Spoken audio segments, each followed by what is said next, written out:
substance. The substance. Well, the substance kinda, yeah. Also,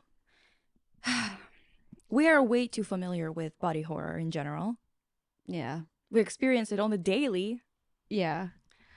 Like, literally, a day before yesterday, Mm-hmm. I was at the ER. Oh. I got the papers here. The history of presenting illness. There is literally part where the physical exam, the doctor said, patient looks well and comfortable. With no signs of distress. Can you imagine, you guys? I'm alert and oriented. It do be like that sometimes. Yeah. It's just like you going to the ER to get complimented. Okay. Straight up. I got these papers afterwards, and I was like reading them, and I was like, "Stop it! Why is the ER flirting with me right now? They're saying no diaphoresis. Crazy. Normal cardiac sounds. You guys, they're normal." I love the past history. Hodgkin's lymphoma diagnosed 3 years ago. Otherwise healthy. That will never not make me laugh. I'm not even gonna lie. It was a pleasure being involved in this patient's care. You don't say. Yeah. Oh, wow. Dr. Jeff. Jeff. Oh my God. Jeff, what? So, moral of the story is if you want to be complimented, just go to the ER. Goddamn. Yeah, you'll be called normal. Yeah, You'll be called otherwise healthy. It's fantastic. Yeah.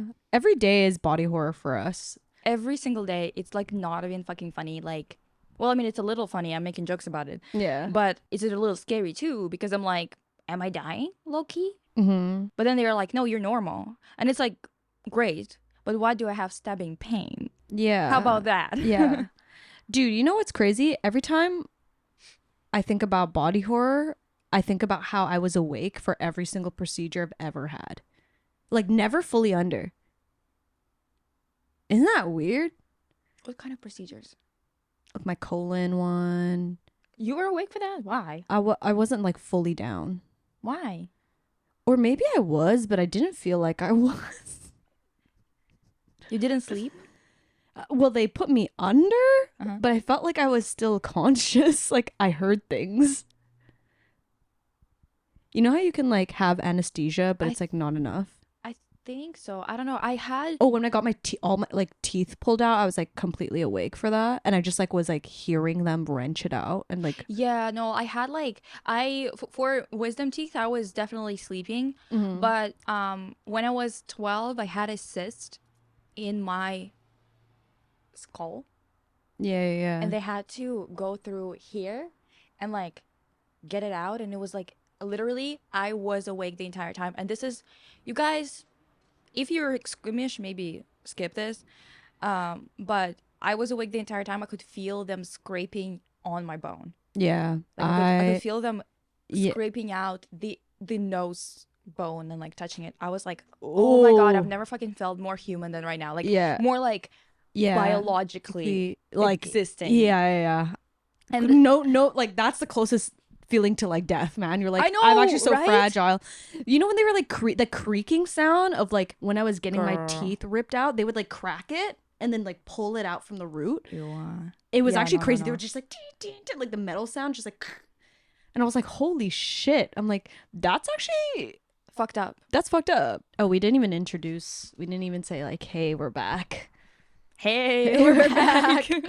Episode 2, season 3. So, and another time when I was being diagnosed, and like I already knew I had like blood cancer. I just didn't know what kind. Mm-hmm. And they were kind of like, oh, it's lymphoma. But let's figure out which one, because like that's going to determine whether you'll be living or dying. Yeah. And like I was literally in the surgeon's room, fully awake.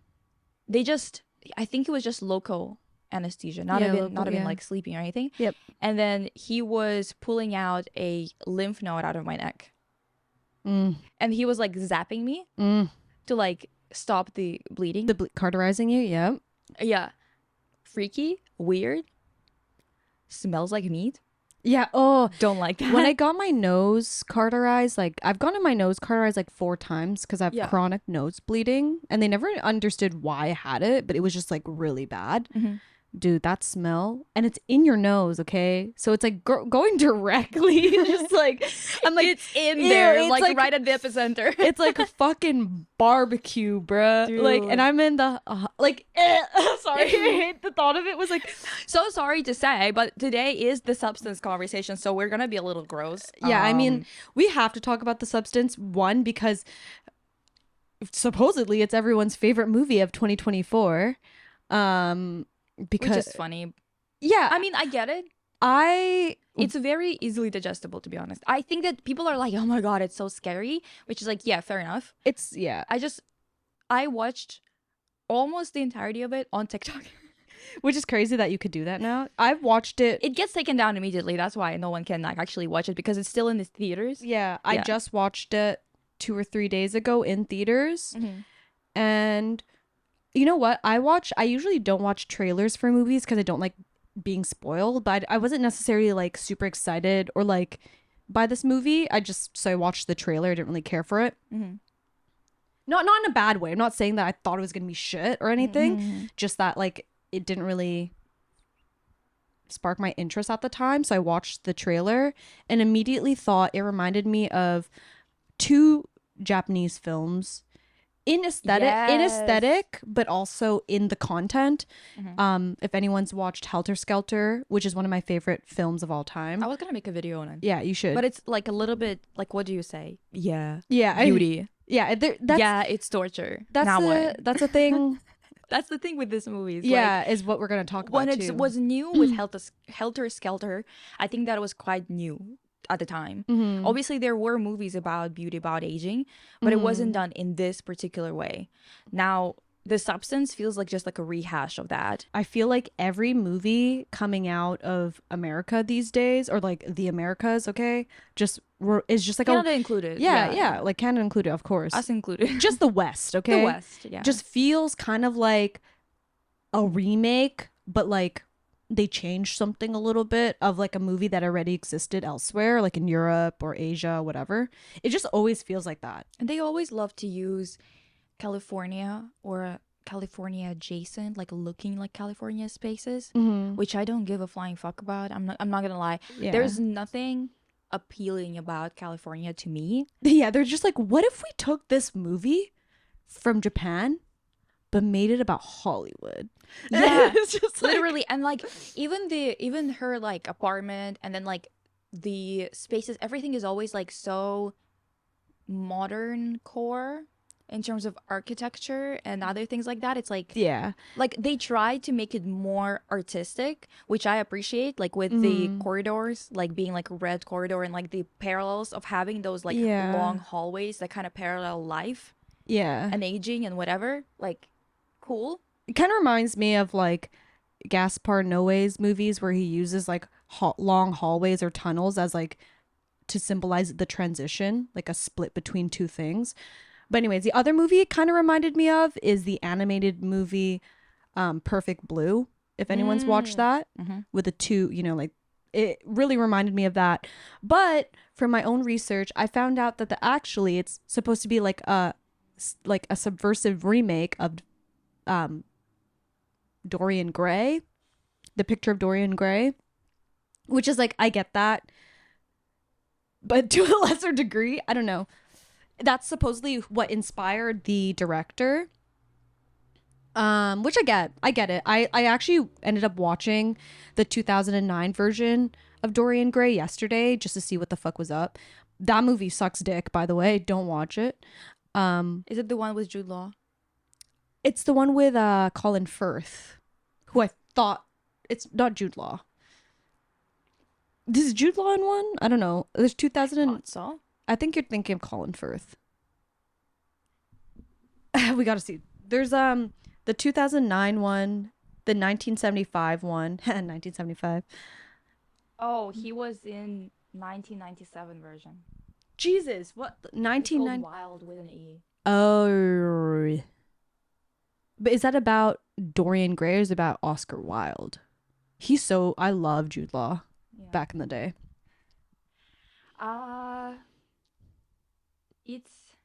Let me see. Well, yeah, for anyone who hasn't watched The Substance, and also don't watch this episode if you. I guess it's about Oscar Wilde. Yeah. Okay. Well, Don't watch this episode if you don't want to hear about spoilers, because there will be spoilers. I personally don't give a fuck about spoilers. Yeah. I will get the same thing out of a movie or a show if I know what happens, if it doesn't. Yeah, I get. Yeah. To be honest, because the thing is, it's like I never like it's a visual thing. Yeah, and that's why like I always read what happens, and if I can see that there's literally nothing in the story, and I do not like the screenshots that I see, like the art direction sucks. I'm not watching that shit. Yeah. Even if it's like the popular thing, I will just read about it, and it will be enough to have literally. If I know the entirety of the plot, I can have a more meaningful conversation about it than people who fucking watched it. Yeah, You don't have to watch most films. They're not good enough to be investing your time into. 15 minutes reading the fucking plot summary is enough for most of them. I am a lover of visual arts. Yeah. I mean, I think from my perspective, my short review is that it was an entertaining movie to watch, but it didn't really add any new narratives or like conversations to the topics that it was addressing. Like it kind of is, it's very predictable, doesn't really add anything new. It is interesting to watch because visually it's interesting to watch, like you know, like the color theory and like the setup. It's kind of like a weird, like it's set in the 21st century, but everything looks like 80s city pop, which I didn't really understand, to be honest. But I guess it's because she's like maybe living in her prime, like stuck in her obsession with her prime years, because like even her house and stuff looked very like 80s inspired, like houseware. It's interesting because it does feel, at least to me, it felt like it was a modern, like try hard 80s, like you're trying to be 80s, but you sure it's not legitimately 80s. Exactly. It doesn't feel like it's a period piece in any way. Oh no, it definitely isn't. It literally feels like it's like empty mansions that like it's influencers would live in. Yeah, and they're like, but try to make it 80s. They're like buying like super expensive furniture from like these little boutique shops that like source them from Value Village type shit, and be like, oh yeah, this is MCM, or this is 80s, like that kind of vibe. Also, the color theory seriously reminded me of Perfect Blue, like how she would always wear primary colors. Like it was just so similar to me in that way. The yellow coat. Yeah, the yellow coat, but also just like the reds and the blues, like was very similar to the color scheme of Perfect Blue. And if you don't know what Perfect Blue is about, it's literally about a pop star who's kind of aging out. And I guess not aging out, but she's pretty much like her career is done, and starts to go psychotic. No, I think she was trying to cross over into acting. Yeah, because I thought it was because her pop stardom, her like pop girl era was done. So, I don't think it was done. I think she's quitting to be a serious actor. Yeah, but then in Japan, there's like a really weird. Like, sorry, I'm thinking about Helter Skelter. Yeah. Helter Skelter is the one. There's like a weird relationship between pop stardom and acting stardom in Japan, and honestly, she's Japan like is like J-pop a whole group thing. Yeah. Japan is like a whole thing of like a really subdued horror just living there, in my opinion.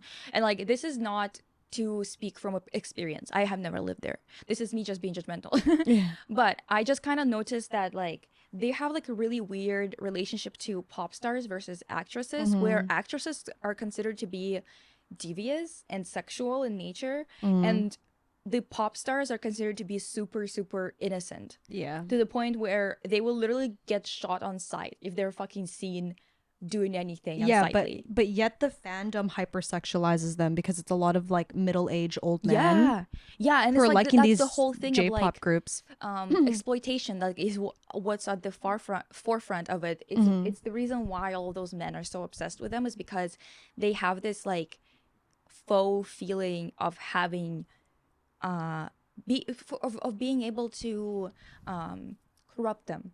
Yeah. Like being like, oh, she's so innocent, I would be able to corrupt her, which gives them like a weird, I don't know, people, men are really weird about that shit. They're like really obsessed with somehow ruining someone or taking their honor, you know, this kind of like bullshit from like back in the day. Like they have this type of attitude, but with really, really young pop stars. It's the same thing in Korea right now. Like New Jeans, their fans, so many of them are 40-year-old men who don't wash their ass. Yeah, it's bad. It's gross. Yeah, actually, you know what to talk about, and the substance is pretty much the picture of Dorian Gray. It's about this girl who, synopsis, she gets kicked out of her TV show because she's too old and they want to replace her with someone hot and young. And, you know, it's about her being in distress about the way that she looks as she ages. And so she gets offered this miracle medicine injection called the Substance, which is dope. Like, called the Substance. I want to like have a product that's just called the Jacket or something. Like, you know what I mean? But anyways, the Substance gives her a better version of herself, which she births out of her back, which was, that shit was pretty gnarly, but I was like entertained. I'm not gonna lie, I put it on 2 speed and turned away. Yeah, because that's who I am, baby. Yeah, like it is like the most shocking part of the movie is just like the body horror. The body horror. It they did something with that. Also, my trypophobia got real triggered when I saw the irises multiply. I was like, when the split of the split into two is fine for me, but the one where it was like they were splitting, that was gross. Like multiple, like lots of them. Me too. I hated that. Like even right now, I can feel myself like, you know, when you get like goosebumps, but they're like in your fucking at the top, like at the very edge of your face. Yeah. Like it's like like why is it there like concentrated in one spot? I don't know. So anyways, she births a better version of herself, a younger, hotter, sexier version of herself, who is played by, it's Demi Moore and Margaret Qualley, who I feel like was kind of a perfect casting because they kind of look like each other in a weird way, but also like Demi Moore, and I'm not shitting on her for this or anything like that. I thought she did really great in her role, but it was interesting to choose her because she also recently got her whole face done. Like she everything. got it done at first and they fucked it up. They botched it so hard. But she's been very vocal about getting it done. Like everything done. Yeah. Her whole face. I mean, of course, she's 62 or 64 and she looks like that. Of course, she looks 20 years younger. Yeah. Of course, she's got work done. Yeah. Like, no shit. But also, like, I think with Demi, it was crazy because they botched her face so much that everyone was shocked. Everyone was like, this cannot be real, like this is crazy. And then some other doctor fixed her face so much that she started looking 20 years younger. And you're like, that's crazy. Yeah. But yeah, I mean, like, I think it was very calculated and very like interesting to have her play that role. It's so interesting that there were so many people talking about The Substance being like, this movie, it changed my life. It's kind of funny because, we didn't even finish the synopsis. Anyways, the two of them have to switch every 7 days in order to sustain themselves. So Demi's character lives 7 days, and then Margaret Qualley's character lives 7 days. It's Elizabeth and Sue. But eventually Sue, who is the younger, hotter version of Elizabeth, gets greedy because she's like so successful and shit that she starts like finding ways to expand her time, which every time she does that takes away from Demi's character Elizabeth. So every time Elizabeth wakes up, she's like, holy shit, I'm decaying, because Sue keeps taking time away from her. And then it just gets progressively worse until she's like a witch, which is like the best part, is when Demi Moore full on turns into a humpback witch and she's like evil and shit. I love that. That's where it got exciting to me. I don't know why. Did they call her a witch? No, they didn't call her a witch. She just I was like, I don't. Yeah, okay. She wasn't literally just looked like it. Yeah, she just looked like it because she was so. I was like, did I miss that? Because Sue took so much time away from her that she was pretty much like an old woman by the time she woke up after 3 months of Sue living. But yeah, and essentially they both just kind of become crazy, and then they morph into one and become Monstrous Sue Elizabeth or something. That shit was dope. But anyways, we'll get to that in the end. Just guts. She's just like a monster by the end. But yeah, I agree with you. It's weird because you know what it really reminded me of? At least the narrative around it and the viewership around it really reminded me of when Barbie came out. And y'all already know. Everyone was like, feminism. You already know how we feel about Barbie. Yeah, so yeah, it was kind of giving that. But I would say the substance, like visually and the cinematography, and like it was great. It was great. It's beautiful, entertaining. It's a good movie. It's just like, it's entertainment, it's not art, I would say. Yeah. But I think that it's kind of entertainment for people who are familiar with art. If you're not dabbling in art at all, I think it would be more of an artistic experience for you, to be honest. Because if I wouldn't be constantly bombarded with like art about this shit, I feel like it would feel a lot fresher to me. Yeah. But even like, you know what's crazy though? Yeah, maybe actually. But like I mean like I watched it with Ethan, said the same thing. He was like, it kind of like did nothing for him. It was like nice to look at, but just like, it's not a bad horror movie. I guess. I feel like horror movies. First of all, horror movies get a bad rep in terms of like art. Horror movie is my favorite genre. I think it's to me, even though I'm not like a horror movie buff, I also don't really love horror movies that are violence for the sake of violence. I really like thrillers. Like I like something that is weird and maybe like there's some kind of plot line that gets like your expectations are subverted and stuff like that. But if it's just like a slasher, I couldn't give a flying fuck. Yeah, like if it's like just gory. The Scream? Whatever. No, that motherfucker who's a clown. Who's a clown? Like in a horror movie or like in real life? Because I know a couple. No. In horror movie, his name is Art the Clown. What the fuck is Terrifier? The Terrifier? I wouldn't watch that. Yeah. Just because it's like, okay, and like he killed them in really crazy ways. Now what? Yeah. Like I genuinely couldn't give less of a fuck. I love horror because horror is, and Lisa knows this about me, is my favorite genre of all time. I think it's the closest thing to comedy, which Substance was the closest. It was comedic at times. It was like pretty hilarious. I think that good horror is like on that kind of spectrum. I think they both are like comedy and horror are kind of like the closest thing to really experiencing life in a way, or representative of like the really dark parts, real parts about life. But anyways, we're not going to get into that. It really reminded me of the reaction to the Barbie movie, like how everyone was talking about it like it was revolutionary, and I just did not find it to be that fucking speech that actress gave. Horrible. It's just like, I guess like my question or like my thought about this is, why is second wave feminism like I wouldn't say the only, but the most prominent form of speaking about feminism in modern media today? Like, why are we so obsessed with that? Why are we still stuck on that? Yeah, no, I get it. I think that sometimes we get to third wave. Sometimes. But I'm gonna be so real with you. The reason for it is because intersectionality is would be poison to the system that we're living in. America cannot survive real intersectionality. Yeah, they just can't handle it, because not because they can't hear it or that people don't want it. No, there's plenty of people who want real equality and stuff like that, but that would be detrimental to the empire.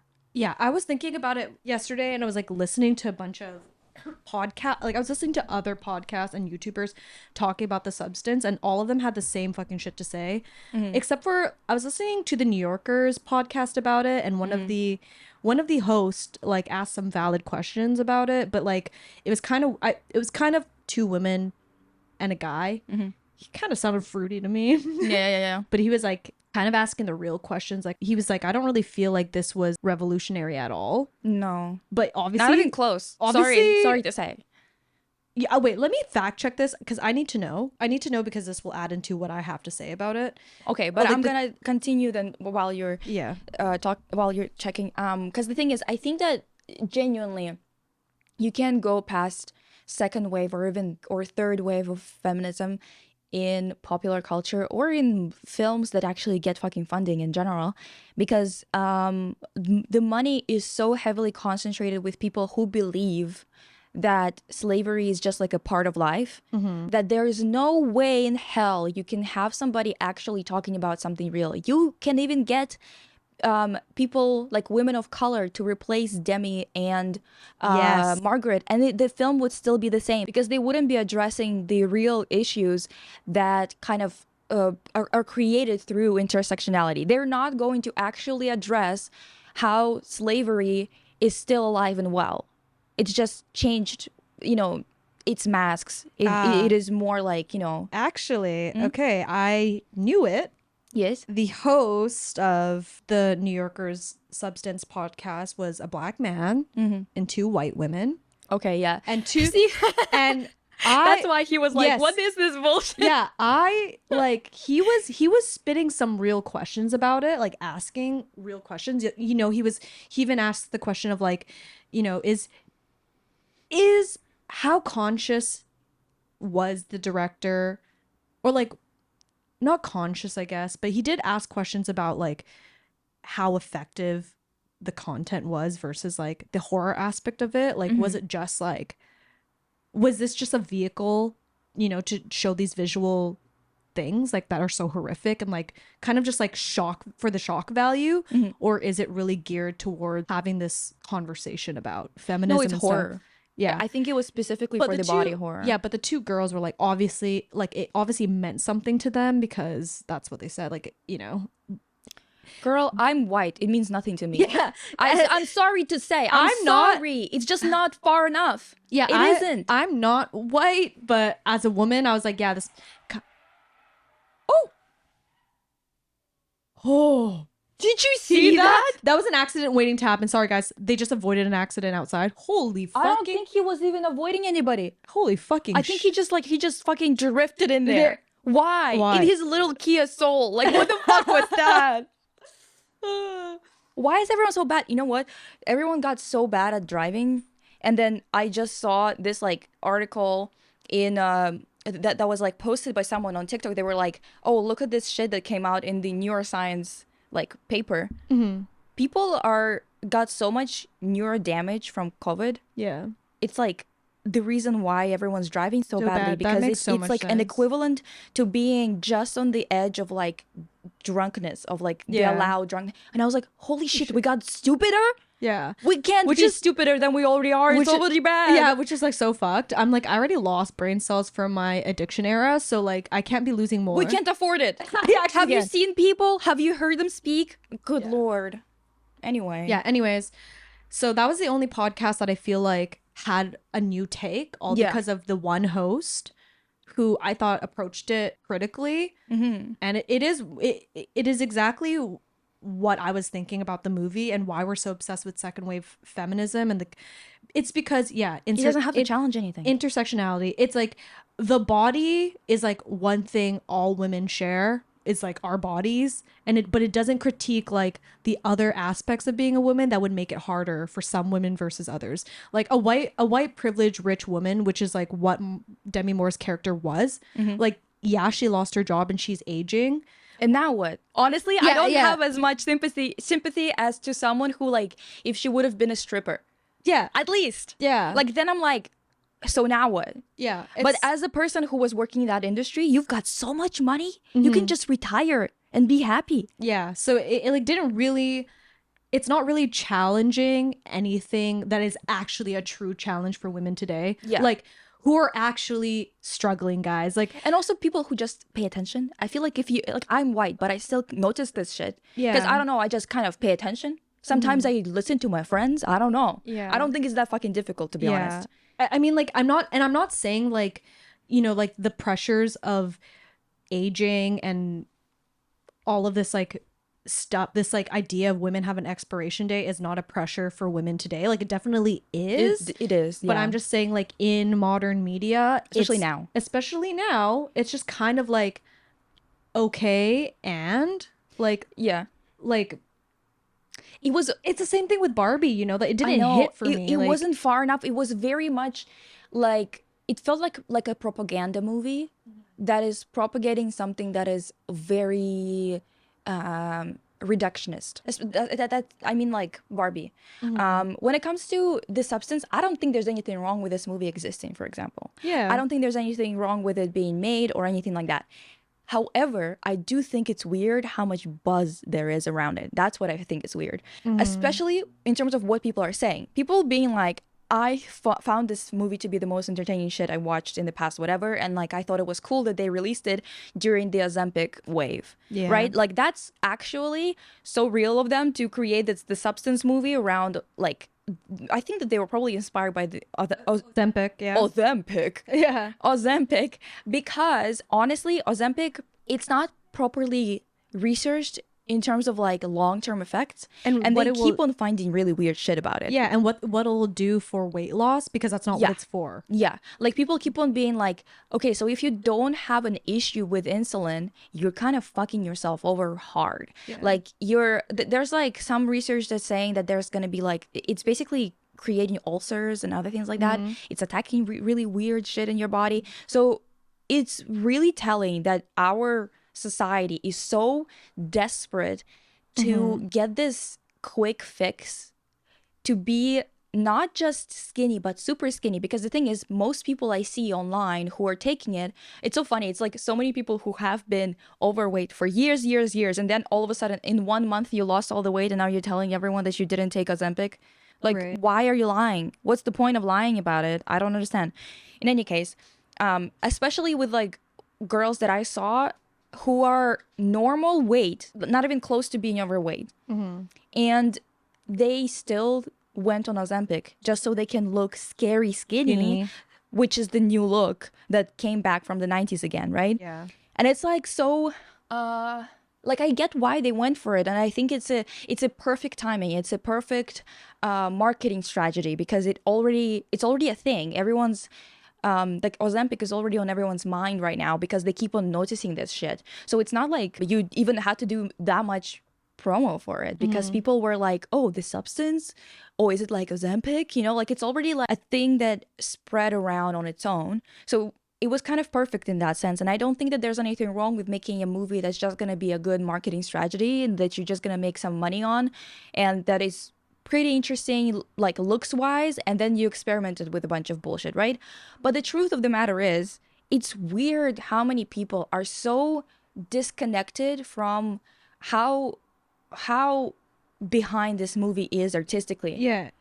Yeah, and in terms of like, I don't mean visual artistry. I mean like the concept work. Yeah, and the content of it. It's like, it's not a bad movie. It doesn't mean it doesn't need to exist, but it's just kind of like, at this point, all the movies that I've watched recently come out about feminism is stuck in that second wave feminism. And also just like, you barely see any POCs as the mains in it too. Like, even like Anora, which I'm going to watch as well, like, would it have been that hard to get a black woman to play her, or another POC woman to play this, like, you know, like, I know, but that's, again, it's honestly just would be cosmetic adjustments. Yeah, it's not a real adjustment. They would just ride the same bitch, just make her a different color. Yeah, that's still gonna be the same bitch. It's not, her experience is not gonna be informed by her coming from somewhere else. I guess so. I just like the director, Sean Baker, and he made the movie Tangerine, which I thought was a really good movie. He shot the whole movie on an iPhone 5. No budget, and it was like with POC trans people, and I thought that was really, you know, revolutionary for the time, and like, he was telling real stories with real people. So I kind of had that expectation of it, but kind of was like slightly let down. Also let down by that fake the accents were pissing me out the whole time. The Boston accent. Oh, okay. No, that was a country accent. Sorry guys. I don't even know Boston.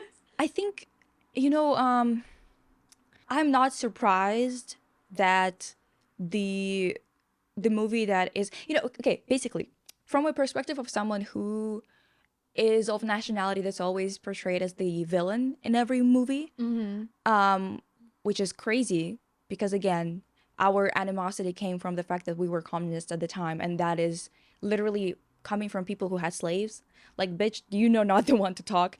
But regardless of that, every single time I watch a movie like this, I'm like, oh, I can actually see somebody who's actually Russian doing something, which is really rare, and not be like presented as a comical kind of villain. Yeah, like literally like a double agent. Like straight up. Yeah.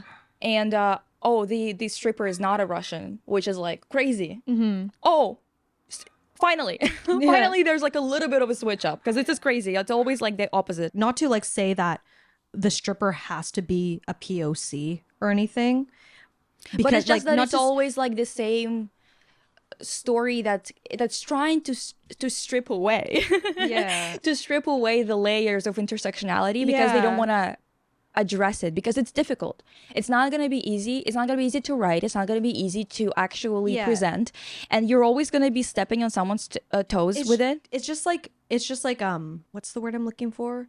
It's just more feasible if it's a white woman, honestly, because then you don't have to touch on like these other. You're just commenting on one thing. You're commenting on class. That's it. Or you have, and not even and not even really, because it's like, oh my god, it's a princess story from rags to riches. Or else like if they even went into that territory, they probably end up like doing whatever the fuck Bridgerton did and tried to touch on it, and it was so weak. You know what I mean? But because they can't address the actual issue. The fact that there is no reparations, and you can't do reparations. To do reparations, you would have to restructure the entire society here. You can't just be like, yeah, we're keeping capitalism, but we're gonna do reparations. Well, how? How are you gonna do that? Centuries of abusing people and taking their labor as your own. How are you going to repay that? With like $30,000 dropped into someone's bank account? That's not how it works. That's just stupid.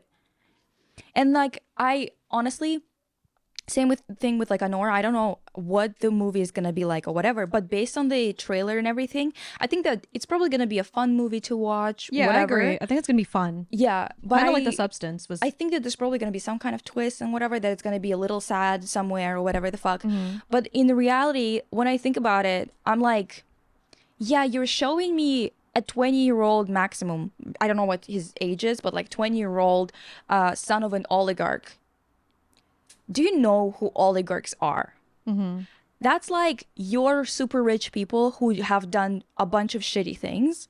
That's like our equivalent of that. But on top of it all, in the 90s, after the fall of the Iron Curtain, there was so much slaughter going on. And Americans don't want to fucking hear it.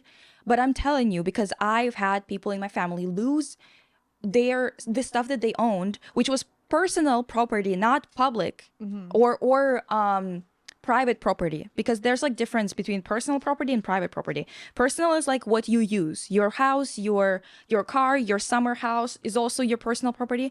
Your private property is like owning a factory or something like that, right? Where people are working and stuff, which wasn't allowed, right? But during privatization, everyone got their shit. So you would get like your summer house was still your summer house, even though the communist system was no more.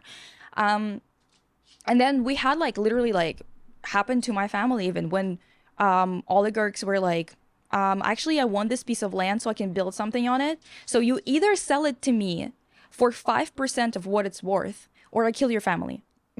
What do you choose? I'm being serious with you guys. You think that we actually lived better because of this whole shit? We haven't. It's all just bullshit. And it's kind of crazy to see a movie that's like, oh, this poor little guy, he's so lonely, this little oligarch baby.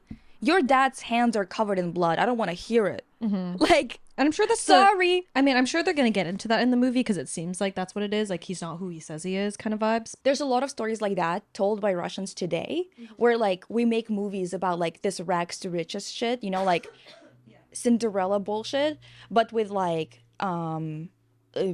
Saudi Arabian guys or something like that. Oh my god, we have such different families and different this and that, but he drives me here and he flies me there and he loves me so much. And it's like, it's all stupid shit that's trying to make us be okay with trafficking, basically. If you want to watch something like that, rags to riches, just watch Princess and the Pauper, Barbie.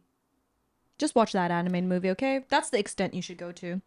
Yeah, I mean, honestly, I don't think there's anything. I don't know. I'll watch Anora just to know what's up with that. Well, this is on an Anora episode, so we will be back with an Anora episode. Hopachka, no, but back to The Substance. Yeah, it wasn't terrible, honestly. But I do question, like, and you know what? the second wave feminism thing isn't even just in movies. It's just like in art, even art coming out of like contemporary art today. It's like it's so bad, we're still stuck in it. And Yeah. I'm just gonna be real, and I'm sure you guys already know this by now. It's just, for me and Lisa, like we both agree on this. Like it's just annoying as fuck, dude. Like I want art about women that is beyond like talking about our hoo-has and titties. Like, yeah, I can't do it anymore. I can't do it anymore. I'm can't tired because of it. That's not the thing that's always on my mind. Yeah, I'm Not gonna tired. lie. I'm tired of going to like a big gallery and small galleries and just looking at abstracted vaginas.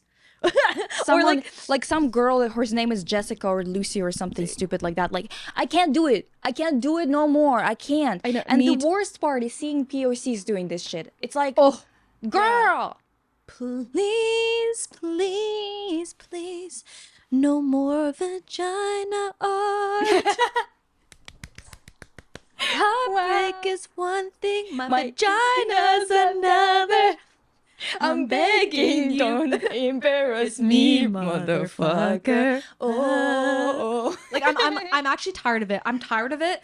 I like, dude, the amount, like, and these are at big galleries, guys. The amount that people like POCs, white women, all alike, like, are making like, oh, the body, but in using domestic materials. Like, I can't fucking do it anymore. Yeah. Okay? And then if it's like a POC but a Western one, right? Mm-hmm. And or if it's like sometimes they go and find POCs in other countries, but the ones that are like spewing the right thing that the West will like, and I have talked about it before, and I called that episode, I think, people from undesirable countries with desirable views. Yes, which is like people like Marina Abramovich, where it's like this girl is enough of a non-committal girl who's doing random shit and whose work could be vaguely considered anti-communist or something like that.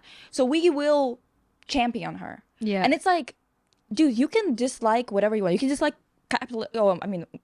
communism all you want, but that doesn't mean that someone's art is good just because it's like could be interpreted by you this way. It's actually, like she said before, that it's not about that. All the time going and seeing somebody going like, my traditional materials, like they started using, and this is not to dog on anyone who's like, you know, has traditional things or whatever the fuck. Like I also tap into Russian bullshit all the time. Like I get it. But it's like not that you're using it, it's how you're using it. And it's the fact that there's like people who are, for example, we actually were supposed to also sit opposite each other because the mics pick up the voice twice. I forgot. Whatever. Too late. But it's like, for example, like indigenous people here, we had a professor who was like making art that's like indigenous related, right? Because she is indigenous. And the problem is that she's like relying on it like a crutch. It should be a way of speaking to you. That's what culture is, right? Like it's a framework. It's not like a tool that you're employing to make white people like you. Like using your traditional things to say white man's words does not equate being like a representation. You're not a representation. If you are like a rich motherfucker who's so far removed from your own community, you're not a representation of it. Sorry to say. Like, I don't know what to tell you, but it's not the same. Yeah. And I would argue too, like, and this is like not related to that specific professor who I'm sure you guys have heard us mention before. But just like, why, I would also question, like, why do we always have to like represent our culture as like what, like these like past, or not past, but like these traditional like materials and these traditional imagery and this traditional, like, we still exist, you know, today.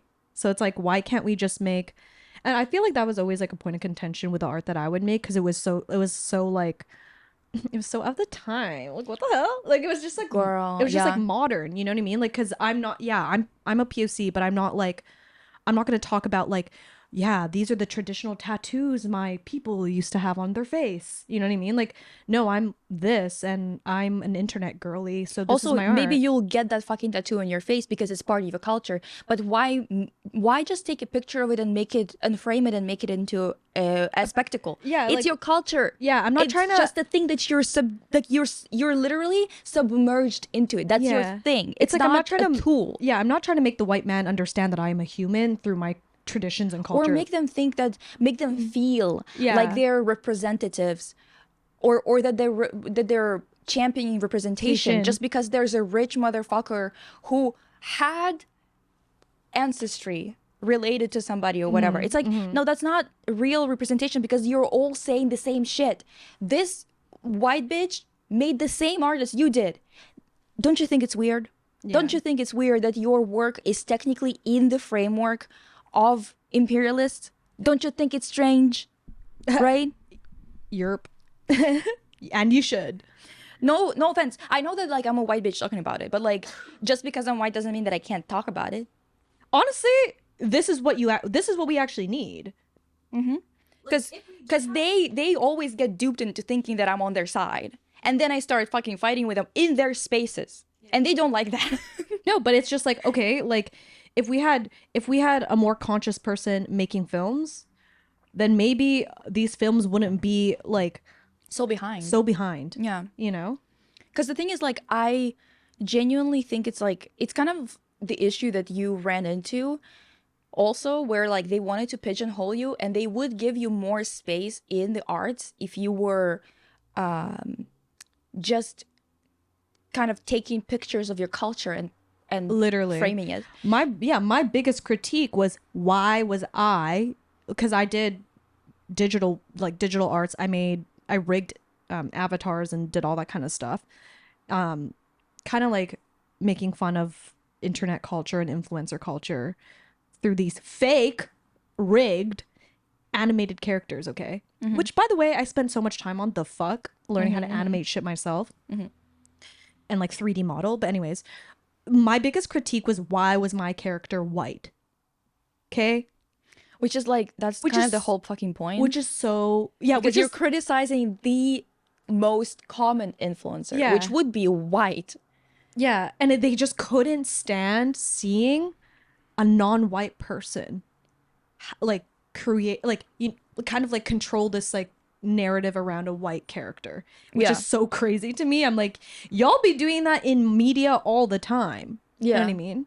Like, it's also the same, not the same professor, it's a different professor, but it's also a white woman who was obsessed with pulling up her Eastern European heritage as if it's fucking like doing anything there. Yeah. You are not Eastern European, bitch. Like you're like American. second gen here. Yeah. I'm sorry to say you can't speak the language. Your parents aren't even immigrants. They're not even immigrants. But also, just shut the fuck up. The year that you moved, it's also suspicious. So let's not even start it. Yeah. I'm not gonna lie, because some Eastern Europeans, I'm like, you moved in that year? Okay, why? You know what year we're talking about. Why did you move that year specifically? Yeah. What did your parents do? Yeah. You know what year we're talking about if we're talking about Eastern Europe. Anyways, she would always tell me every time. She's like, you know what? Eventually, you're gonna have to learn how to talk about race, which is the whole thing. I'm like, are you fucking kidding me? Like, literally the whole point. Yeah, like, you got nothing out of this. It's crazy. And you know what was even crazier is that I would get all these critiques from, and by the way, I'm not even exaggerating, I would get ganged up on by all of the rich white students in my class. That's not an exaggeration. Like, I'm not even kidding you. That's why I didn't mind rich foreign students, because they shut the fuck up. Yeah, because at least they minded their business. Yeah. And also they don't pretend to be poor. Yeah. They just come in with their fucking Versace on and don't pretend like they don't have money. Yes. So. Yeah, they didn't play poverty core like the fuck. They don't pretend like they don't have money. They don't pretend like they don't understand the difference. Yeah. They're not acting like they're fucking salt of the earth. Yeah. Which is like so much different than all the Canadian people who are like, I'm a farmer. You are a multimillionaire. Shut up. Yeah, and it was just like like, what the hell? I remember like coming out of class and like almost crying because it got so like like bullied about race, which is just like, if it literally felt like wearing a dunce hat and getting tomatoes thrown on me at the corner, like, because it was just so Dunce? like, you know, those like cone hats. I'll tell you, this is an American thing. Okay. I think. I'm thinking about a very bad cone no, hat. no. I mean, yeah, that's very American too. Yeah. I mean, come on. They would also kill me. Yeah. So same thing. But yeah, it was actually so crazy. But the funniest thing was that every year I would get either an award, a scholarship, and or won shortlisted or longlisted for really big art gallery competitions. So I'm like, I know my art is good because the institutions are like, yeah, this shit's good. But why the fuck was my school doing that to me? It was so sus. Like, dude, I don't know, because the thing is, like, it's also just like the students themselves. Yeah, we can talk about race and all this stuff, and I definitely experienced like discrimination at my school, but definitely class was the biggest divider, because at the end of the day, I don't know if like watching me rig a white avatar probably triggered them, but I think it was like the making fun of these like super rich people pretending to be like so down to earth is also what triggered them a lot. Yeah, and like the fact that the professor is like, you need to start talking about race or whatever, they want you to speak about race from a position of a victim. Yeah. Instead of bullying losers who act like this, you have to be making an avatar of yourself crying about being a victim. That's what they want. They want victimhood from you. Yeah, this is what how hard it was for my family to immigrate. Yeah. This is what it was like when my family's land got destroyed by the floods and the typhoons, which is so funny because I was getting so fucking like bullied at one point that I actually made an artwork about the land, like where my family immigrated from and how it actually got destroyed by a typhoon. So I'm not even kidding you when I say I did it. And like, dude, so well received. Of course. They put it in the fucking main gallery in my graduating show.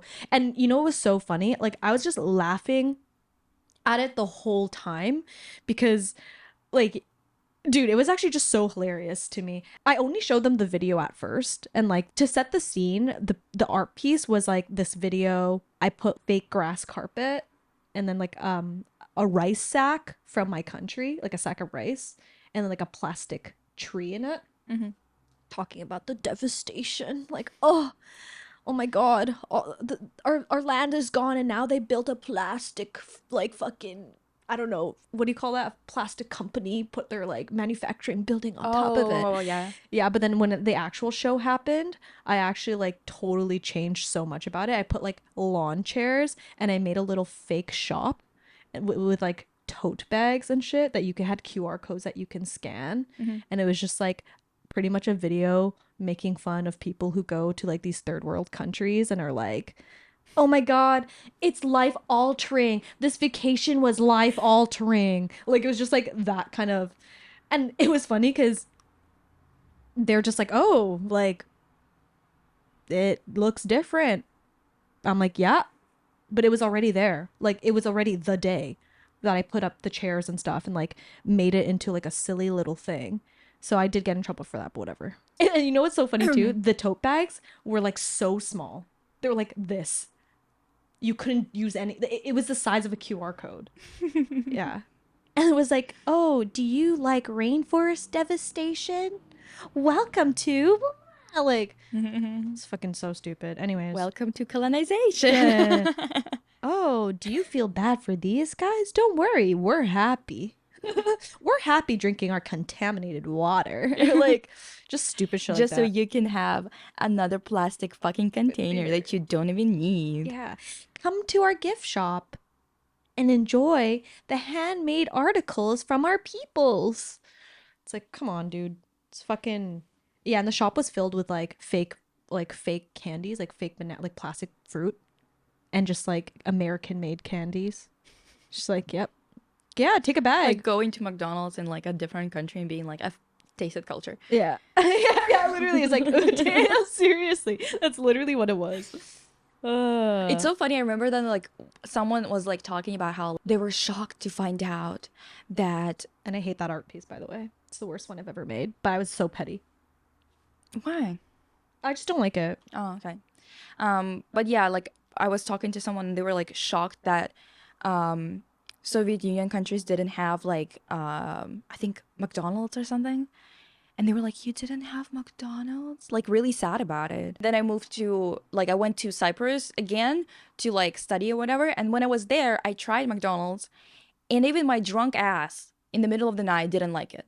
Yeah, Sorry to say, it sucks ass. like, why is that a sad thing? Why And, are you like- making it? And like, I was laughing so hard when I moved here, and people kept on being like, you didn't have McDonald's. What about Happy Meal? Why are you sad about it? I know, it's like the biggest non-fucking issue in the no world. fucking issue at all. Like I understand being like, oh, like if I didn't have food or something, okay, then you can feel sorry for me if that would have been the case. Yeah.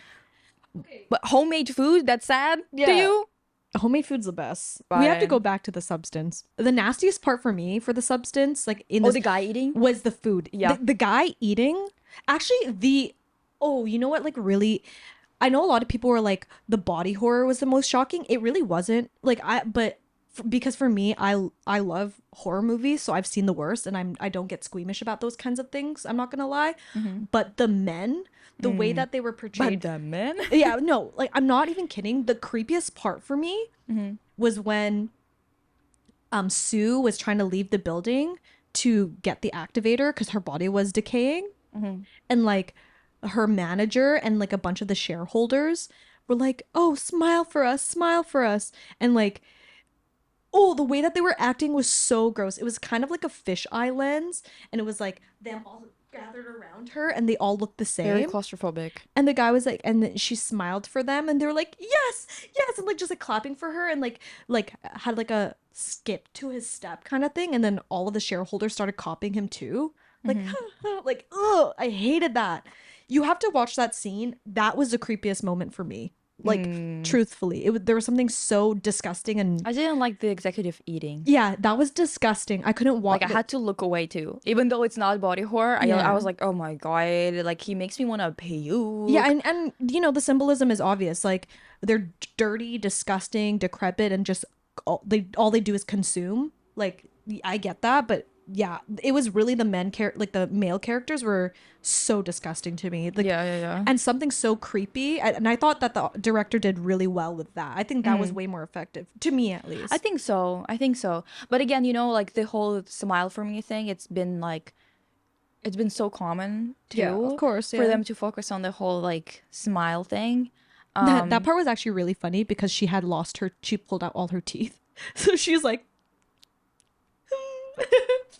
but yeah, I hated that scene. If you know what I'm talking about, like when all the shareholders start like copying the manager, like started like acting like gleeful little boys, like, ugh. Yeah, I think it's good entertainment. Yeah, it's good entertainment for sure. Like, Honestly, I would recommend watching it. It's fun. Yeah. It's a fun watch. I think the music, the sound design was really good, really creepy and weird. And I think that I wouldn't want to watch it in the theater. Yeah. Because I find that they always played a bit too loud for me personally, and I would definitely start feeling nauseous from it. Like it's kind of like on my phone it was okay. Yeah.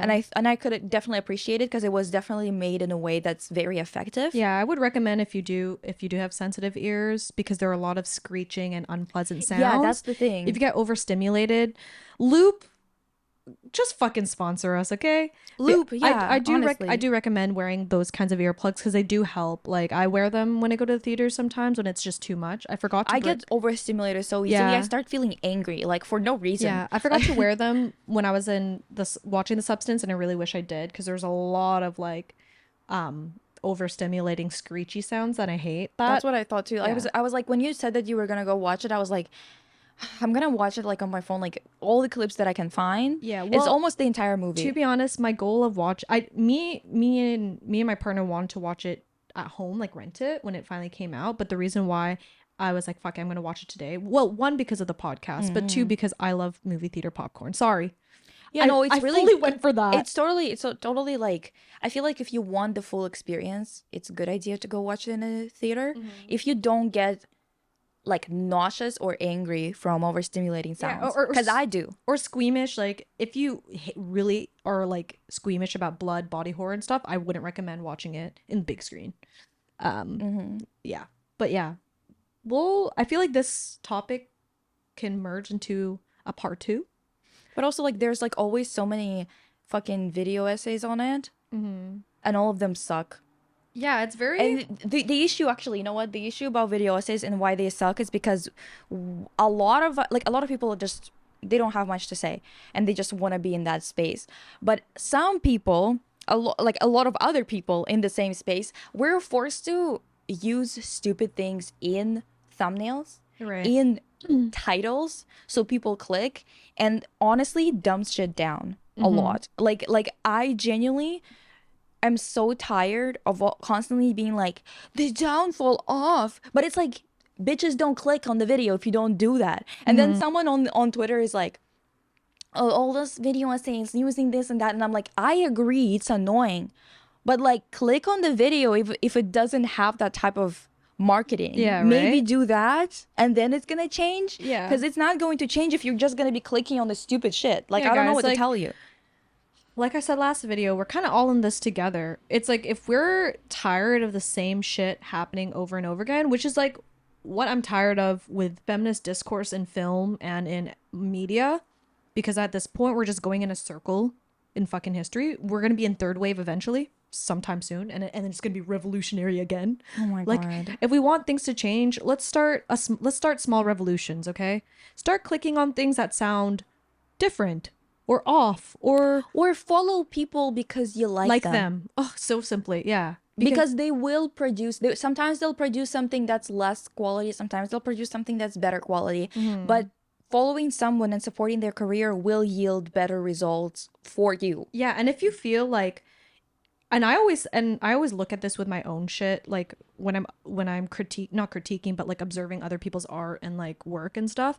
If it triggers you or you hate it, like, keep watching, honestly. Like, if you love it and makes you think something new, keep watching. It's like, indulge in things that like make you feel outside of your comfort zone or like make you think differently. Yeah. Essentially. Like, go support that type of shit. And I'm not saying if you hate it, like, because it's like fucking, like, I don't know, somebody in the red, like, don't do that.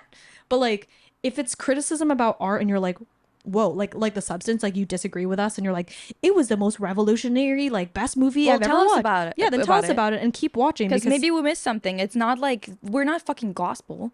Yeah, but it's just like, I think it's important to like to support work that makes you think that way, you know? So support us. Yeah, honestly. And oh yeah, thank you guys for all the responses from last video. Yeah, seriously. Really sweet. Honestly. Yeah. I mean, like, I'm going through a really hard patch in my life right now, and like reading those comments. We're really going through it, honestly. Yeah, reading those comments meant so much. Like, it actually like was so uplifting. So thank you for that, guys. It was honestly really sweet. Yeah, couldn't ask for a better medicine to the. We got a really good community going, actually. Yeah, like, fuck, you guys are awesome. Yeah. Seriously. Not a single weird comment even. Yeah. Yeah. So thank you for that, guys. Yeah. And also, yes, like the video, subscribe. Give us 5 stars on Spotify or Apple. Yeah, podcasts. Go tell Loop to sponsor. Go tell Loop. Please go tell Loop to sponsor us. And if they do, because maybe then we'll be able to actually do even better work. That's the thing with my channel right now, is that like, I'm like, I don't mind talking about any of the topics that I'm talking about on my channel, but my channel is such a mess. Like, it because it's like really serious topic that doesn't do well, but I would really want to talk about it. And then the next thing is like reacting to Wink's new trailer. Yeah, and it's like, bitch, what's happening? But this is just life, you guys, you know? I guarantee you 110% that they will be way more informative, way more interesting, and you'll actually gain something from it. Yeah. If not, you'll just like have a good laugh with us, like, at the very least. At the very least. Yeah. So please like, subscribe, give us 5 stars, go spam Loop. Slay. Honestly, go spam Loop. Go spam Loop so I can bring Lisa to watch The Brutalist on the big screen. Yeah. Anyways, I hope you enjoyed. Yes. See you next time. See you next time. Bye. Bye.